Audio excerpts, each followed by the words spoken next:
Okay, Ethiopian Opal, just like you see in what's that movie with Adam Sandler? Uncut Gems. So this is my job. This is my life. I gotta take this rock and cut it out of the host rock and give the customer something pretty amazing. So I think we're at, I'd say that's about 100 grams. So I'm gonna try for like I'll probably get maybe 50-gram opal out of that afterwards. That's 250 karat opal, something like that. I'm gonna cut here. That's my life. So this is a diamond trim saw. I'm loading it up with a bit of water. We gotta create a lubricant and a coolant because we're using abrasion. We're getting a lot of friction here as we run through this rock, and I want to make sure I don't snap it.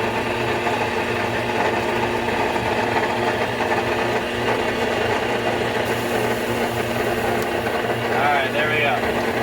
Let's get cut. So, I gotta anticipate how far in that opal is gonna go, right? On this side it's only that far, that side it's farther. So my job is to figure out that, cut a bunch of the wastage off to save time, and then we're gonna grind the rest out.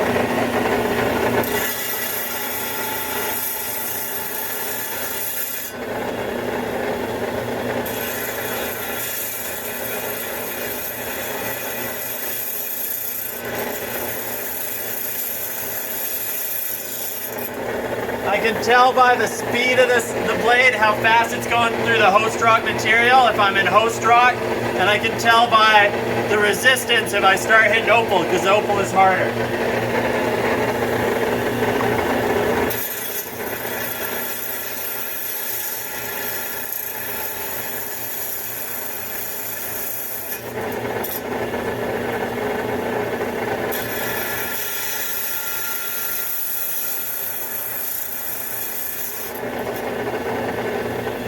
Only lost a little bit right there.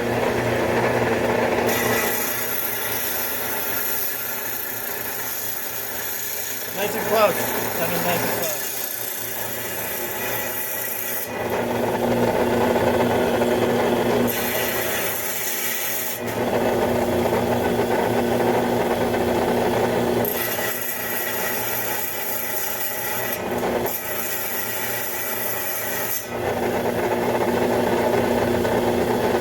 This is like a fancy tile saw. My blade, very thin.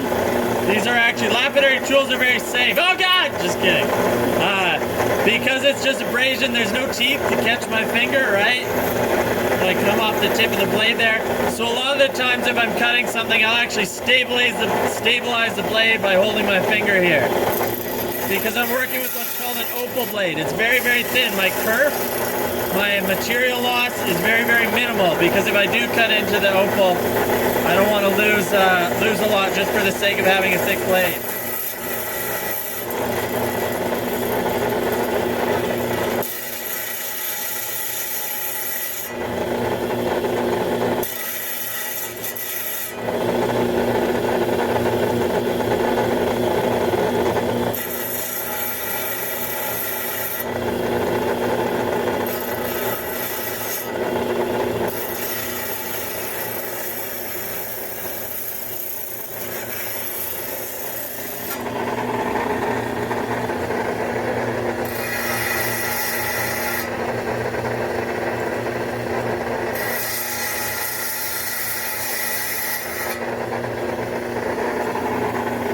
Okay, there we go. Now we're gonna grind.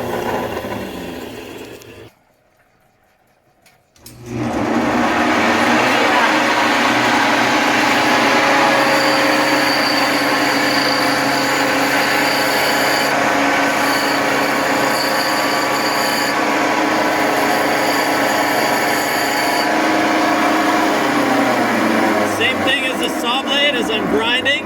Instantly I can tell a tone difference between when I'm grinding the soft rock and the hard opal rock. So as soon as I hear that tone difference, I lay off. You gotta be like a blind man wandering around. You gotta know it more than just by sight. I'm working in the dark under here. It doesn't really bother me at all. I can turn on a light if I want to, but I do this by sound, by resistance, by the vibrations in the wheel, by the pace at which material is removing.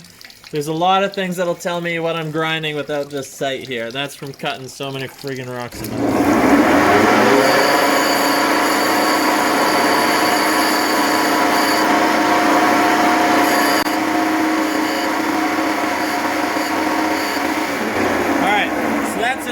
Wheel, really rough. Big coarse diamond chunks on there, but it cuts through material fast. So now we're gonna go to a 220 grit. I'll turn on a light this time so you can see what I'm doing. Now the 220 grit has finer particles, which means my scratches are fewer.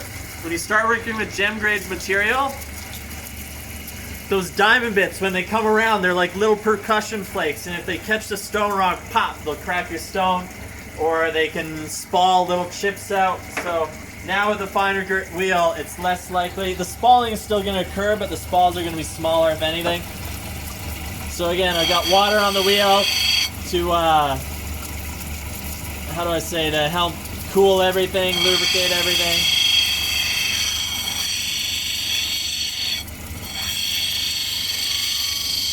I'm doing what's called a freeform, which means I'm just starting by removing host rock, and then I'm going to figure out how to shine this beauty in a really cool, presentable way without losing too much material. Now this front cleavage point, it's called a conchoidal, fractured conchoidal cleavage.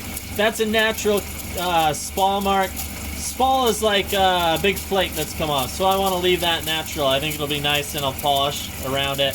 And I'm going to leave a bit of host rock on the back because that's what the customer asked for.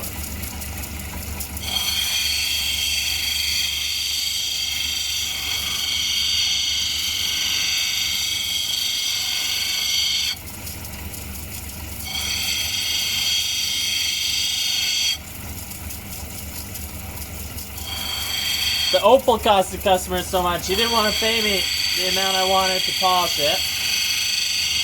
So I'm going to save a little bit. Instead of getting in there and carving, really detailed freeform carving that out, I'm going to do a nice smoother shape because it's easier for me and easier on the customer's wallet. It means I don't have to change tools so many times. Again, we start seeing that opal come out. Can we see it in the video there? You got to tap in the center of the screen and it should focus for us. There we go. Look at all those pretty colors. We're in a dark warehouse workshop too. So in the sunlight, this thing will glow.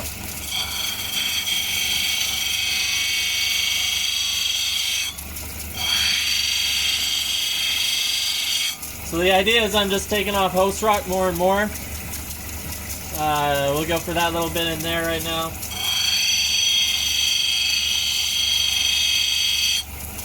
There we go, gone.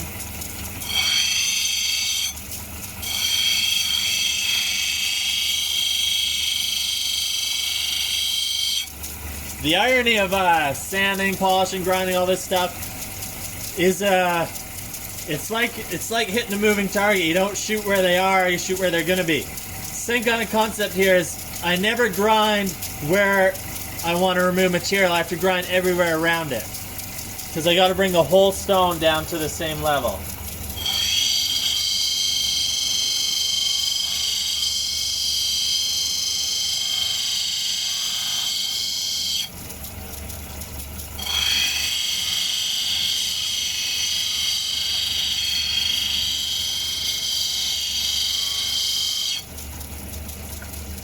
At some point I have to determine whether I should be leaving material in there, if I'm going to lose too much fire, so I got to assess the depth of that fire and figure out if I got to leave that host rock in there or not.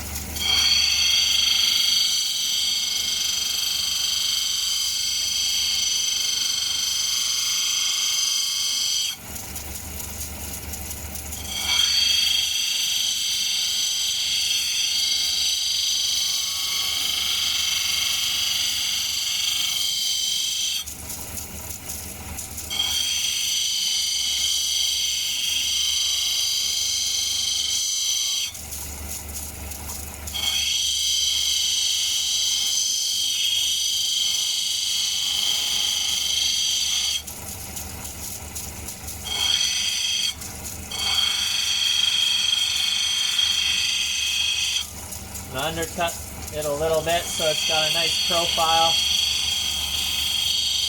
so that when you bring it out and palm it, you don't see any host rock. That's what I'm going for right now.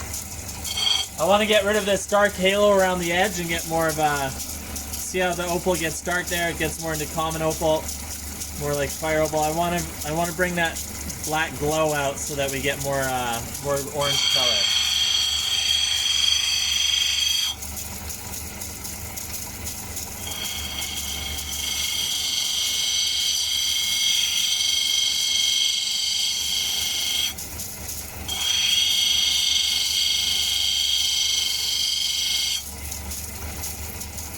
You having fun? Mm-hmm. Let's see where else I can cut here.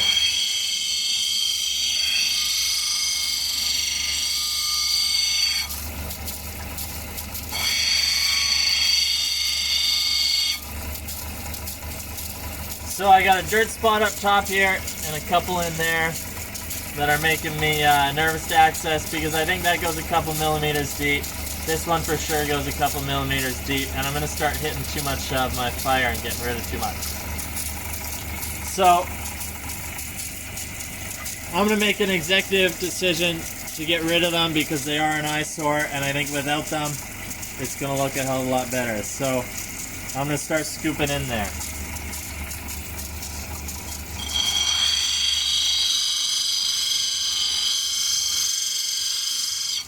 That's the big thing about stone cutting too. Never be afraid to sacrifice material. There's a lot of rocks in the world, lots of opals. You want to buy one from me? I got a whole bunch more of these.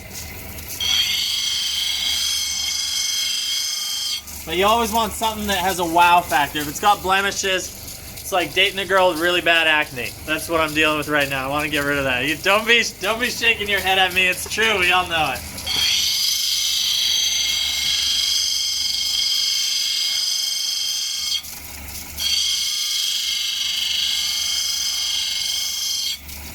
See, look how much nicer it's getting without that blemish on there. So we're going to keep grinding. We're going to sacrifice more material to make it look real nice.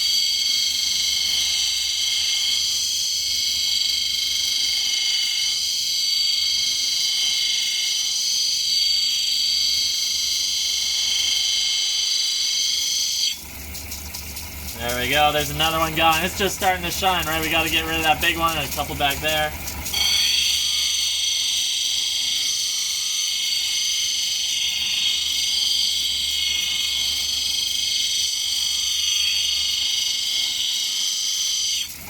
Making sure every so often I check to make sure we still got color and I haven't started grinding through it.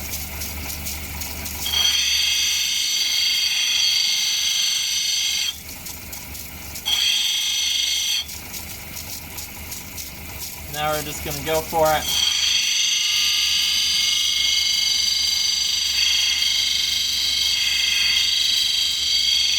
You'll notice I'm actually cleaning up some other areas here as I go to make polishing easier.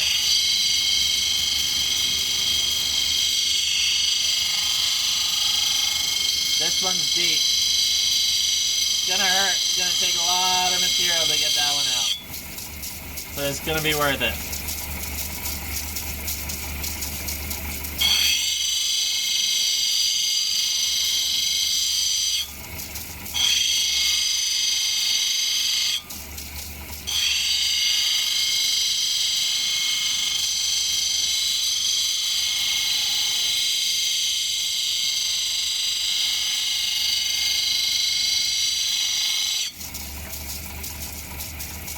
Just a little bit more. We still got color play. We seeing that?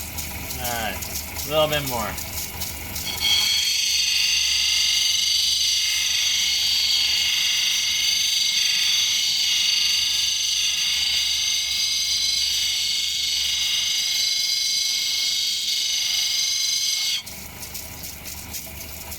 Just a little bit. It's so close.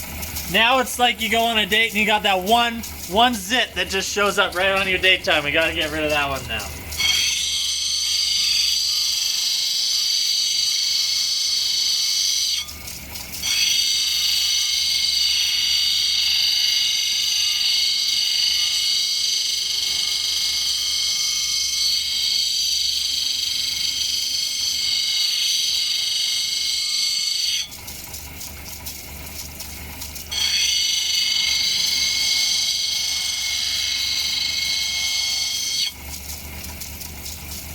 Just a little bit more. We still got lots of fire happening. We're okay. We're okay.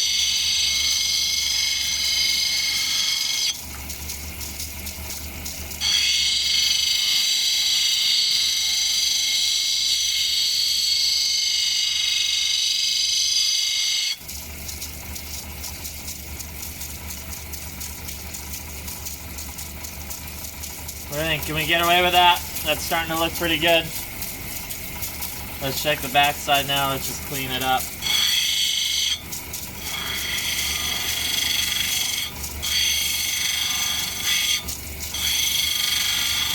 Give it a nice flat spot so it sits in a pretty way. Yeah, looking good.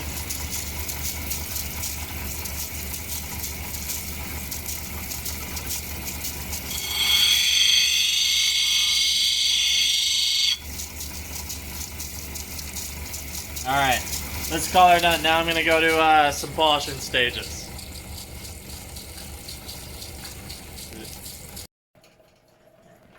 Nice and close. We can get close, I think.